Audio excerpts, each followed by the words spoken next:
नमस्कार, मैं हूं पवन त्यागी। दिल्ली सरकार आए दिन घोटालों में फंसती जा रही है और नए नए तरह के घोटाले निकल करके सामने आ रहे हैं।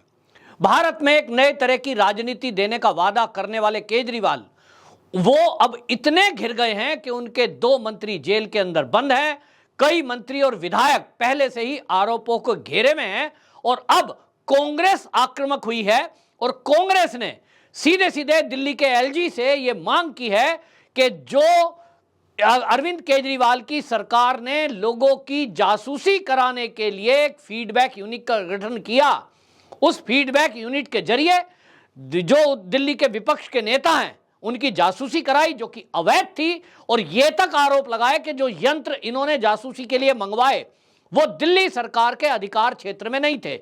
जासूसी के उपकरण कुछ इस प्रकार के मंगाए गए जिससे कि दिल्ली सरकार नेताओं की जासूसी करा रही थी, अधिकारियों की जासूसी कराई थी। और कांग्रेस ने आरोप लगाया है कि यह बहुत गंभीर मामला है, सुरक्षा से जुड़ा हुआ मामला है।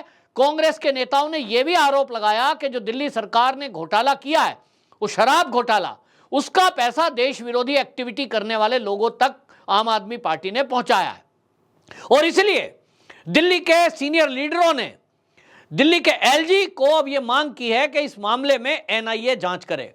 आपको बता दूं, फीडबैक यूनिट, ये जो दिल्ली सरकार बनी थी 2015 में, इन्होंने एक फीडबैक यूनिट का गठन किया था और इसमें पूर्व गुप्तचर विभाग के कुछ सेना, कुछ अर्धसैनिक बलों के लोगों को नियुक्त किया गया था, मोटी सैलरी पर नियुक्त किया गया था। 39 वैकेंसी निकाली गई थी और उसमें 20 लोगों को नियुक्त किया गया।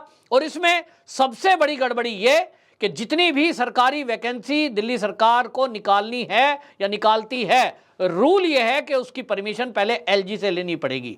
लेकिन इस फीडबैक यूनिट के नौकरी को देने में इतनी सीक्रेसी बरती गई कि वो एलजी साहब से परमिशन तक नहीं ली और यहीं फेज फंसा है, यहीं ये आम आदमी पार्टी फंसती दिखाई दे रही है। हालांकि इस मामले में मनीष सिसोदिया फंसेंगे क्योंकि उन्हीं के मंत्रालय के तहत ये कार्रवाई की गई। मनीष सिसोदिया, जैसे कि आप जानते हैं कि पहले से ही शराब घोटाले में वो इस समय ईडी की गिरफ्त में है, सीबीआई उनकी जांच कर चुकी है। और दिल्ली के एलजी फीडबैक यूनिट घोटाले में, इसको घोटाला ना कहकर षड्यंत्र कहा जाए कि षड्यंत्र में पहले ही सीबीआई को ये केस ट्रांसफर कर चुकी है। और सीबीआई की इसमें प्रारंभिक जांच होने के बाद ये टिप्पणी भी आ गई है कि प्रथम दृष्टया सीबीआई ने कहा कि प्रथम दृष्टया यह देखा गया है कि फीडबैक यूनिट ने खुफिया जानकारी जुटाई और 2015 में कुछ नियुक्तियां की जिसमें एलजी से परमिशन नहीं ली गई। तो 2 आरोप हैं। एक है कि अवैध रूप से लोगों की जासूसी, फोन रिकॉर्ड और बाकी चीजें कराई गई। नंबर 2, नियुक्तियां जो कि अवैध थी। अब आप ये देखिए, आपको लगेगा कांग्रेस ने, अब जब सीबीआई को केस ट्रांसफर हो गया, ऑलरेडी जांच चल रही है, आज ये आंख कैसे खुली है? कांग्रेस के जो नेता हैं जिन्होंने एलजी को एप्लीकेशन लिखी है, उसमें शीला दीक्षित जी के बेटे संदीप दीक्षित, पूर्व मंत्री मंगलराम सिंघल, किरण वालिया, ये लोग हैं जिन्होंने पत्र लिखा है। तो कांग्रेस की अचानक से नींद कैसे टूटी है? असली बात यह है कि इनको अब यह लग गया कि पूरे देश में कांग्रेस साफ होती जा रही है। 2024 में अभी तक इनको लग रहा था कि आम आदमी पार्टी के साथ मिलकर के ये चुनाव लड़ लेंगे, लेकिन अब जिस तरह से आम आदमी पार्टी लगातार घोटालों में फंस रही है तो इनको अब ये लग गया कि देर सवेर, आज नहीं तो कल, अरविंद केजरीवाल भी जेल की सलाखों के पीछे जाएंगे। सत्येंद्र जैन जेल में है, मनीष सिसोदिया जेल में है और जल्द ही इनका कोर्ट से जब फैसला होगा तो निश्चित जानिए, हमारे देश में एक कानून है कि यदि किसी को सजा बुल जाती है और वो सजा अगर बुलती है 2 साल 3 साल से ऊपर, तो एक तो वो सजा होगी, उसके बाद 6 साल के लिए वो राजनीति में किसी भी प्रकार का चुनाव नहीं लड़ सकता, अयोग्य घोषित हो जाता है। यानी अगले लगभग 10 साल अरविंद केजरीवाल, मनीष सिसोदिया, संजय सिंह और अभी तो राघव चड्ढा का भी नाम सुन रहे हैं, लेकिन उनको अगर छोड़ भी दें तो प्रमुख रूप से अरविंद केजरीवाल, मनीष सिसोदिया, सत्येंद्र जैन और संजय सिंह, ये जेल में जाते दिख रहे हैं और 10 साल तक अब ये राजनीति में आपको नहीं दिखाई देंगे। ऐसा लग रहा है यदि इनके ऊपर आरोप सिद्ध होकर ये जेल जाते हैं। तो कांग्रेस को लगा कि 2024 का जो मैदान है चुनाव का, उसमें अभी तक जो पिच बिछाया हुआ था वो इन्होंने इस तरह का बिछाया था कि अरविंद केजरीवाल और कांग्रेस अंडरग्राउंड समझौता कर रही थी। जैसा कि गुजरात चुनाव में आपने देखा, कांग्रेस ने पूरी तरह अपने आप को विड्रॉल कर लिया और आम आदमी पार्टी को पूरी पिच बिछाकर दे दी कि बेटा तुम खेलो इस पर, हम यहां से अलग हट जाते हैं। और इसी तरह हिमाचल में आम आदमी पार्टी से यह समझौता हुआ था कि गुजरात में तुम लड़ो, हिमाचल में हम लड़ेंगे। और हिमाचल में कांग्रेस ने कब्जा जमाने में कामयाबी हासिल की। अरविंद केजरीवाल के हाथ गुजरात में कुछ नहीं लगा, यह बात अलग है। अब इनको लग रहा है कि अरविंद केजरीवाल की राजनीति तो फेल हो गई, भ्रष्टाचार उजागर हो गए, झूठ की पोल खुल गई, फ्री बिजली फ्री पानी की भी दिल्ली में पोल खुल गई। अब पंजाब में जो हालात बन रहे हैं आम आदमी पार्टी की सरकार के चलते, जहां अब आतंकवाद सिर उठाने लगा है, हिंसा होने लगी है, लॉ एंड ऑर्डर की सिचुएशन बहुत खराब हो गई है, तो आम आदमी पार्टी तो अब कहीं भी मुंह दिखाने लायक बची नहीं है। अब अरविंद केजरीवाल कहीं भी खड़े होकर कहेंगे कि हम 200 यूनिट बिजली फ्री देंगे, हम पानी फ्री देंगे, तो दिल्ली की जनता के इंटरव्यू आज पब्लिक डोमेन में है कि भैया पानी मिल कहां रहा है, जो पानी नलों से मिल रहा है वो दूषित है। आप कह रहे हो वर्ल्ड क्लास स्कूल बनाए, तो वो स्कूल बनाने वाला मनीष सिसोदिया शराब घोटाले में फंसे हुए हैं। दिल्ली की जनता ये कह रही है कि आपने स्कूल तो बनाए नहीं, शराब के ठेके स्कूल के बराबर में जरूर खोल दिए। तो अब आरोप लग रहे हैं, तो अब कांग्रेस ने अपनी रणनीति बदली है कि भाई अब अरविंद केजरीवाल के भरोसे तो सत्ता में आने से रहे, तो अब आगे आना ही पड़ेगा, क्योंकि ये वो कांग्रेस है जो पेगासस को लेकर फर्जी और झूठे आरोप बीजेपी पे लगा रही थी। आपने देखा होगा संसद के 2 सत्र पेगासस है, फोन में पेगासस है, ये कह कहकर इन्होंने हंगामा बरपा। जब अमित शाह सख्त हुए और संसद में उन्होंने ललकारा इनको कि यदि तुम आरोप लगा रहे हो कि तुम्हारे फोन में जासूसी कराई गई और पेगासस नाम का मॉलवेयर सॉफ्टवेयर इंस्टॉल हुआ, तो आप आरोप लगा रहे हो तो सिद्ध करिए और अपने फोन जमा कराइए। राहुल गांधी से कहा लाओ अपना फोन, जो आरोप लगा रहे हैं लाइए अपना फोन। सुप्रीम कोर्ट में केस गया और सुप्रीम कोर्ट में भी जिन लोगों ने अपने फोन जमा कराए, सुप्रीम कोर्ट की निगरानी में एक्सपर्ट की राय वहां जांच हुई और पाया यह गया कि कोई भी पेगासस नाम का सॉफ्टवेयर सरकार की तरफ से किसी के फोन में नहीं डाला गया। यानी सुप्रीम कोर्ट ने क्लीन चिट दे दी, तो कांग्रेस को मुंह की खानी पड़ी। और इसलिए अब इनको लगता है कि हमने तो संसद का सत्र जो है बेकार कर दिया था, बर्बाद कर दिया, हमने मोदी पर झूठा आरोप लगाया।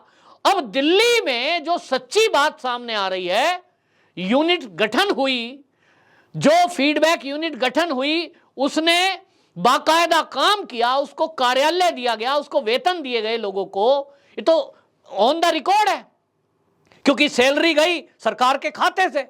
उसको मुकर कौन सकता है? केजरीवाल जी मुकर सकते हैं कि हमने फीडबैक यूनिट बनाया ही नहीं, क्योंकि वो तो पैसा दिया गया है, सैलरी दी गई, 50-50 हजार रुपया मिनिमम सी एक सैलरी पर लोगों को रखा गया, मोटी सैलरी भी दी गई, 5-5 लाख। सुन रहे हैं तो सीबीआई ने अब ये बता ही दिया है कि प्रथम दृष्टा ये फीडबैक यूनिट का गठन हुआ, अवैध नियुक्तियां हुई क्योंकि एलजी से परमिशन नहीं ली, और लोगों की जासूसी कराई गई, जो कि एक अपराध है।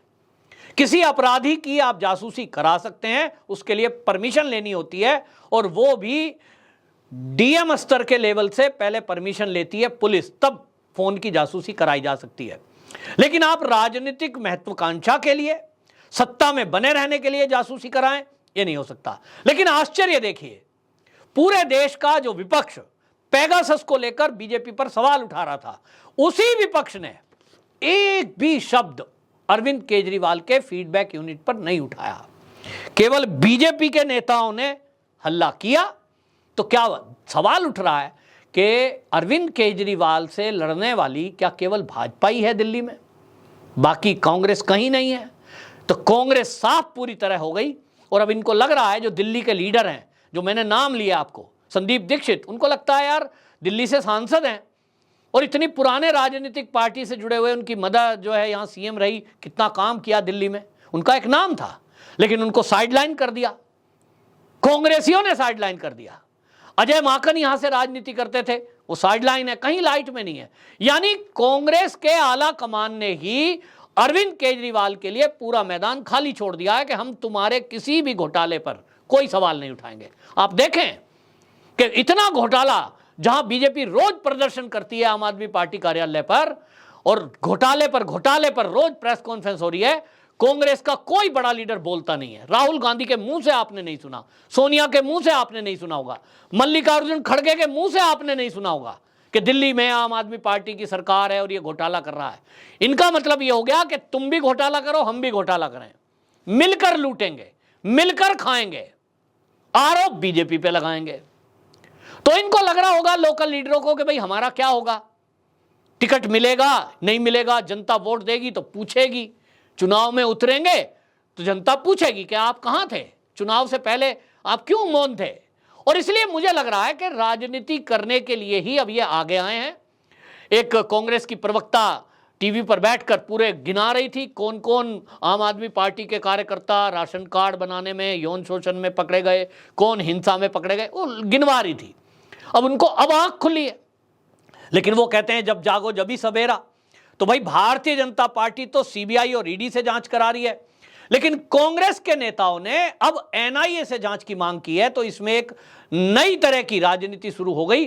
और अब लग रहा है क्योंकि कांग्रेस कह रही है तो इसका मतलब हो सकता है कि संदीप दीक्षित और जो बाकी नेता हैं ये कांग्रेस के, ये पुराने नेता हैं, इनके पास कोई पुख्ता जानकारी होगी जो इन्होंने आरोप लगाया है कि अरविंद केजरीवाल ने जो शराब घोटाला हुआ है दिल्ली में और जो बाकी घोटाले हुए हैं और ये जो फीडबैक यूनिट है, इसमें घोटाले में जो किया है इसकी जांच एनआईए से कराई जाए। और कांग्रेस के लीडरों ने यह आरोप भी लगाया है कि शराब घोटाले का पैसा देश विरोधी ताकतों के हाथ में दिया गया है। तो क्या पंजाब में जो हिंसा हो रही है उसके पीछे यही कारण है? इसकी जांच अगर एनआईए करेगी तो निश्चित जानिए कि अभी ईडी जमानत दे भी सकती है, लेकिन एनआईए को तो 1 साल तक बिना कुछ करे अगर इसमें आतंकवादी लिंक मिलता है। क्योंकि पंजाब में जो हो रहा है, निश्चित जानिए वो पंजाब के लोग भी कह रहे हैं कि खालिस्तानी मूवमेंट चलाने वाले लोग आम आदमी पार्टी की सरकार आने के बाद फिर से एक्टिव हुए हैं। गांव-गांव में खालिस्तानी मूवमेंट का प्रचार किया जा रहा है और आम आदमी पार्टी की सरकार मूक दर्शक बनी हुई है। पुलिस को कोई भी आदेश ऐसे लोगों के खिलाफ कार्रवाई करने का नहीं है जो लोग इस मूवमेंट को चला रहे हैं। यहां तक कि पंजाब के पुलिस के एसपी के सिर में तलवार से हमला हुआ, 18 टांके उनके सिर में आए, बावजूद इसके एक भी गिरफ्तारी ऐसे लोगों की नहीं हुई जिन्होंने पुलिस पर ये हमले किए। तो पंजाब के लोग कह रहे हैं, वहां तो खुलकर कह रहे हैं कि आम आदमी पार्टी की सरकार जब से आई है तब से ये चीजें ज्यादा बढ़ी है, पंजाब को बर्बाद किया जा रहा है। तो दिल्ली की जनता ये पहले से कहती आई है कि यहां जिस तरह के घोटाले घपले खुलते जा रहे हैं एक के बाद एक, लग रहा है कि सारा घोटालों की सरकार है। और इसलिए अब कांग्रेस को लगा होगा रास्ता कुछ बचा नहीं है अपनी फेस पॉलिश करने के लिए। शायद ये इन्होंने अब ये एलजी साहब को लिखा है, लेकिन अगर कांग्रेस के इन आरोपों में जरा भी सच्चाई है तो ये निश्चित जानिए कि अरविंद केजरीवाल की मुसीबतें बढ़ने वाली है। क्योंकि अगर इसमें मनीष सिसोदिया के ऊपर जैसे आरोप लगे, जैसे मैंने कहा सीबीआई पहले ही कह चुकी, अगर ये एनआईए को केस ट्रांसफर होता है और इसमें अगर आतंकवादी पुट मिलता है कि इनका कोई पैसा आतंकवादी संगठन या खालिस्तानी मूवमेंट चलाने वालों को या देश विरोधी ताकतों को दिया गया है, जैसा कि लगता है कि फीडबैक यूनिट में ऐसे कुछ लोगों को भर्ती किया गया हो जो भारत के विरोध में कुछ जासूसी करने का काम करते हो, पता नहीं इन्होंने ऐसे ही लोगों को रख लिया हो, तो एनआईए जांच करेगी तो ये सारे तार खंगाले जाएंगे। और अगर इसमें कोई लिंक हुआ तो निश्चित जानिए कि अरविंद केजरीवाल की मुसीबतें इतनी बढ़ेंगी कि वो जिंदगी में शायद जेल से बाहर ना आए।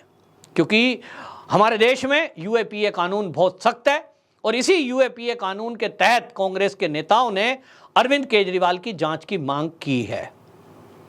आपकी क्या राय है? कमेंट बॉक्स में जरूर बताएं। वंदे मातरम।